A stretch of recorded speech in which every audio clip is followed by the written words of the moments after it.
بسم اللہ الرحمن الرحیم۔ آج ہم انشاءاللہ غسل سے متعلق کچھ احکام پڑھیں گے، چونکہ ہمارے ابھی طہارت کا ہی باب چل رہا ہے۔ غسل کب فرض ہوتا ہے اور غسل کا طریقہ کیا ہے؟ رسول اللہ صلی اللہ علیہ وسلم نے فرمایا ان اللہ لا یستحی من الحق، اللہ تعالی حق بات کو بیان کرنے سے حیا نہیں کرتے۔ تو غسل کے جو مسائل ہیں ان میں بھی بعض دفعہ کچھ ایسی باتیں آتی ہیں جو بظاہر حیا کے خلاف ہیں، لیکن علم کی ایک بات ہے، سیکھنے اور سکھانے میں حیا اگر کریں گے تو پھر ظاہر ہے ساری زندگی جاہل ہی رہے گا انسان۔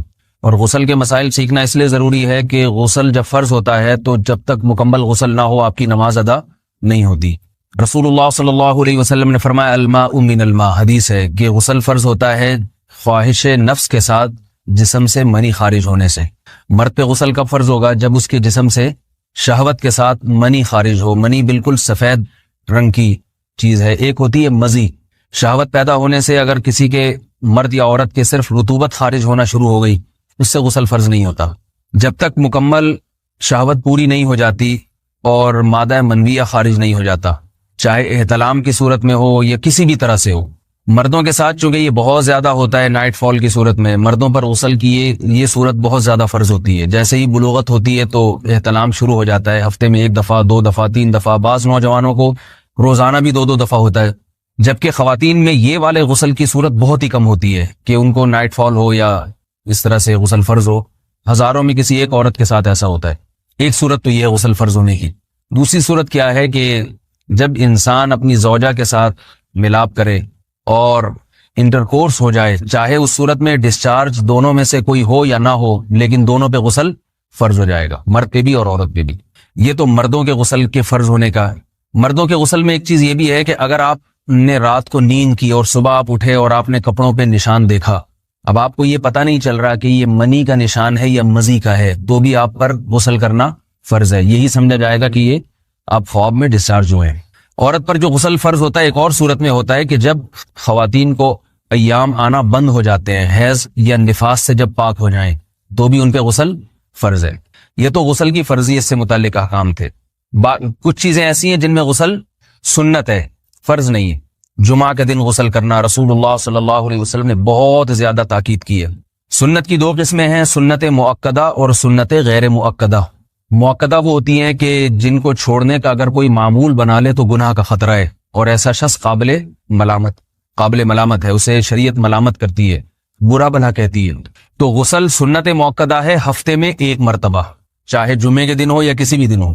جو مسلمان ہفتے میں 1 دفعہ بھی نہیں نہاتا، وہ کتنا ہی نیٹ کلین ہو، مگر شریعت کی نظر میں وہ قابل ملامت ہے، اسے تانے دینے چاہیے کہ شرم نہیں آتی ہو مسلمان مگر رہتے ہو بھنگیوں اور چماروں کی طرح۔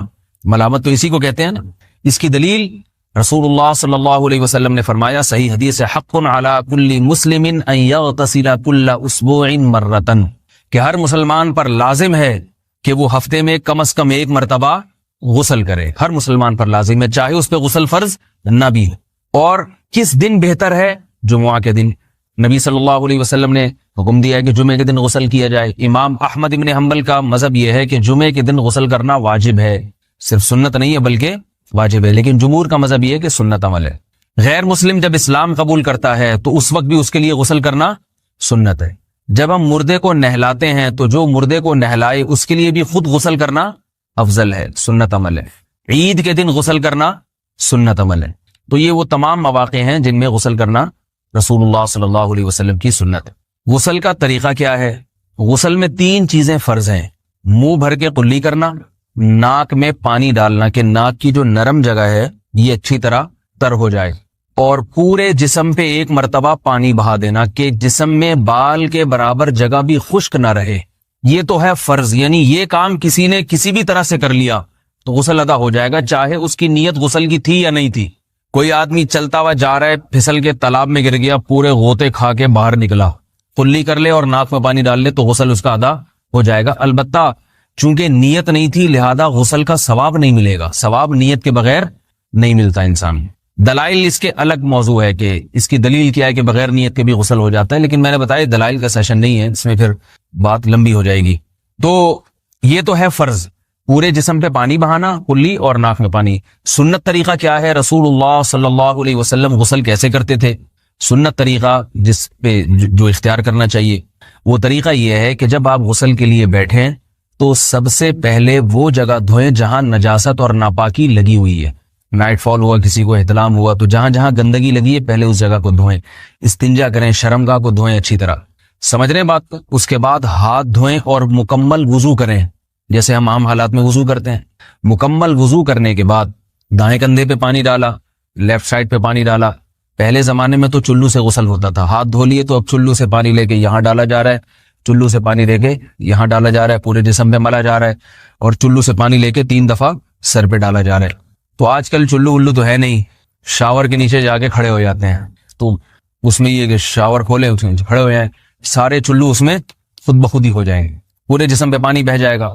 نبی صلی اللہ علیہ وسلم کے دور میں یہ جدید چیزیں نہیں تھیں, شیمپو اور صابن. تو آپ صلی اللہ علیہ وسلم بیری کے پتوں سے غسل کی ترغیب دیا کرتے تھے. بیری کے پتوں کو اگر پانی میں پکایا جائے تو پانی میں میل کچیل صاف کرنے کی صلاحیت بہت بڑھ جاتی ہے. ہمارے زمانے میں اس تکلف کی ضرورت نہیں ہے, صابن ملتے ہیں اس سے نہایا کریں. بہرحال کہنے کا مقصد یہ آپ لوگوں سے, تو یہ سنت طریقے سے غسل ہو جائے گا آپ کا. سمجھ رہے ہیں بات کو؟ سب سے پہلے استنجا کیا, اس کے بعد وضو کر لیا, اس کے بعد غسل کر لیا.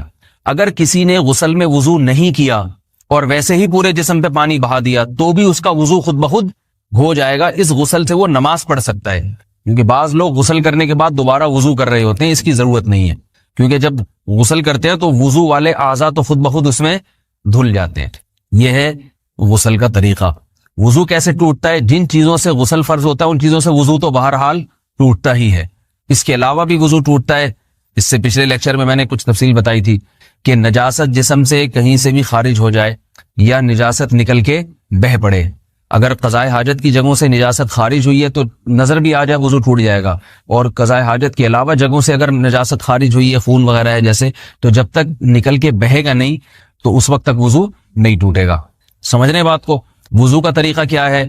سب سے پہلے دونوں ہاتھوں کو دھویا جائے, 3 دفعہ کلی کی جائے, مسواک کی جائے, 3 دفعہ ناک میں پانی ڈالا جائے, پھر پورے چہرے کو پیشانی, یہ جو ہے جہاں سے پیشانی ہماری شروع ہو رہی ہے اور تھوڑی کے نیچے, تھوڑی جہاں ختم ہو رہی ہے, اور ایک کان کی لو سے دوسرے کان کی لو تک 4 اعضاء ہیں وضو میں دھونا فرض ہیں. 1 چہرہ, نمبر 2 بازو, نمبر 3 سر کا مسا, چوتھا ہی سر, اور نمبر 4 پاؤں کو دھونا.